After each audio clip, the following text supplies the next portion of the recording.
Hello everyone, I'm Yotam and Merry Christmas everyone.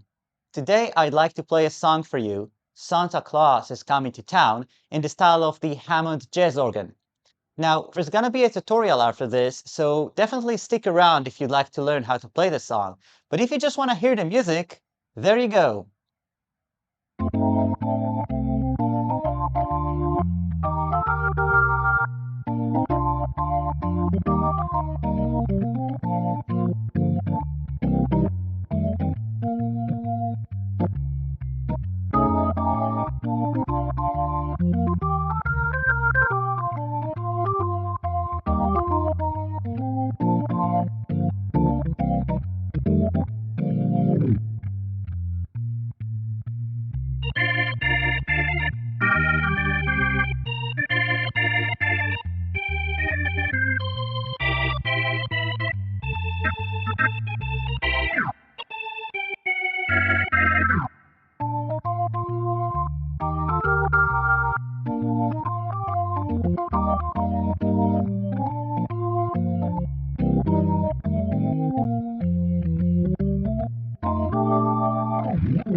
Alright, so this was a fun little song to play.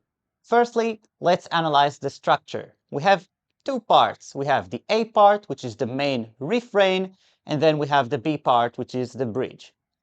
So let's start with the A part, harmony, only the chords, okay? It goes like this. We're in the key of B flat major. It alternates twice between B flat and E flat, like this.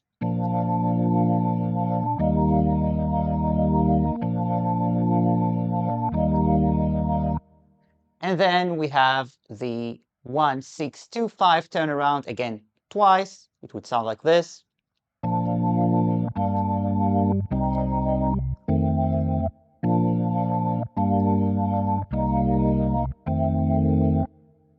That's it. That's the A part, right? We're only focusing on the A part. Now, the first step would be to play the melody with the bass, one note in each hand. So to keep things simple, I'm not going to play the melody with any complicated or syncopated rhythm. If you're more advanced, you can, of course, already add that type of rhythm. And the left hand is going to play only simple quarter notes. I'm just going to play the metronome, basically, based on the harmony that we just learned. And it would sound like this.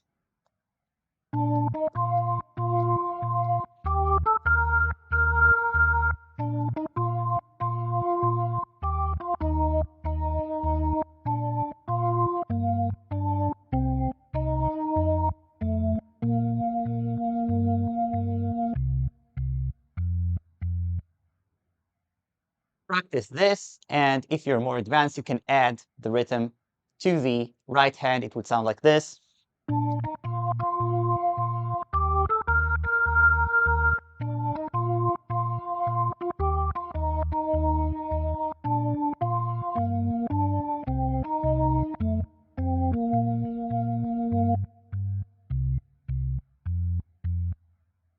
It's jazz.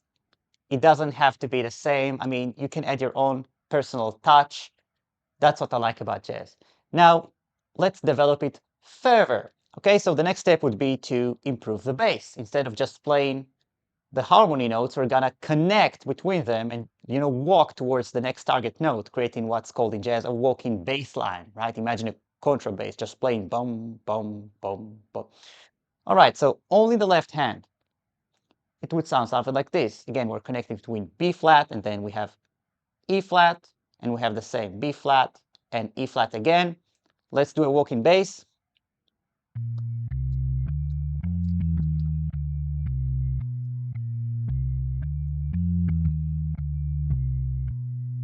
And now we have the 1, 6, 2, 5 turnaround again twice.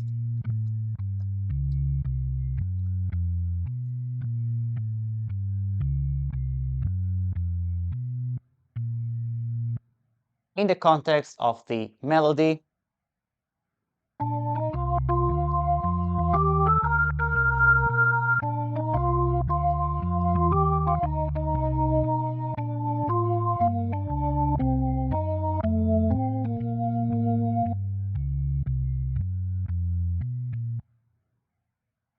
That's it so far. Now we are ready to reinforce the right-hand melody with more notes. We always want to add the notes below the melody line. How do we know which notes to add? Well, we check that they either belong to the chord or the tensions of the chord, that is the 6, 7, etc. degree, and the best rule I can give you is to just use your ear and find out whether it sounds good, it's good, that's it.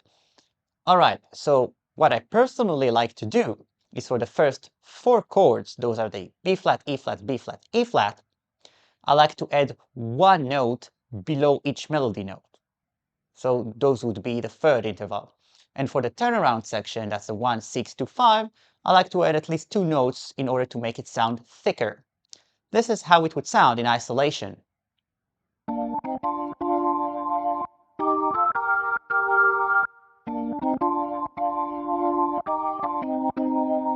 Now the turnaround section.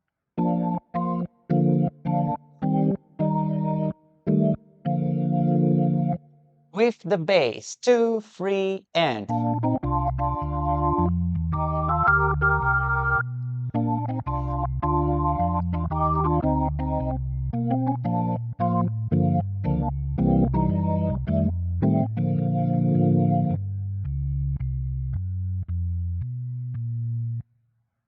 Let's explore the harmony of the B section.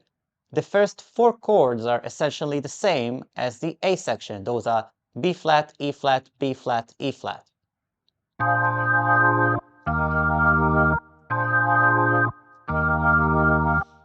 Now we transition to C and F. Next chord is a substitution chord which I like to play, which is not in the original recording, but I do play it because it sounds jazzy and cool. That would be F sharp dominant. Back to F, which would in turn lead us back to the B flat, which is the first chord of the A section, the one we started with. Now here is again the harmony of the B section with the context of the left-hand bass. Now, since the 4 chords are the same as the A section, let's use the same exact walking bass pattern.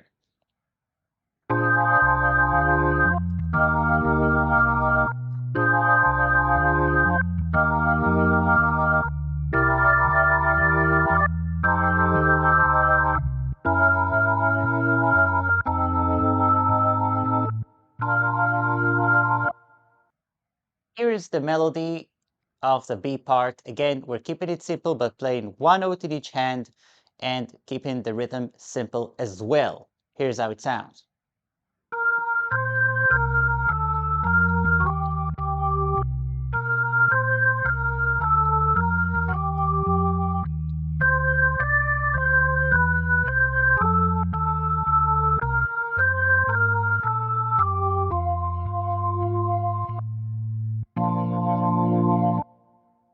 Let's reinforce that part with more notes below the melody line.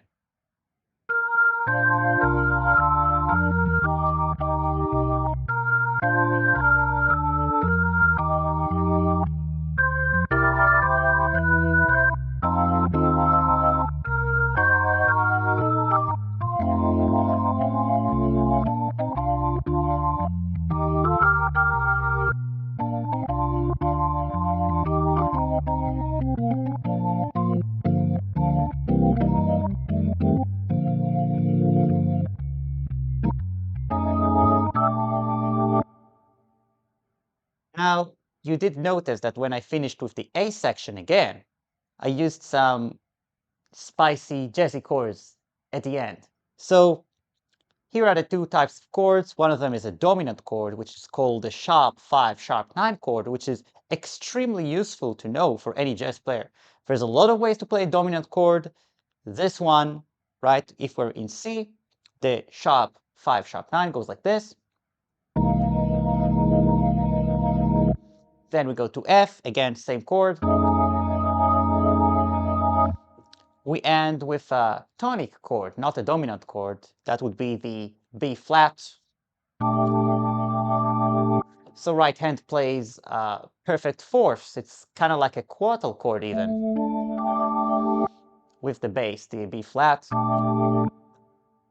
Now all together.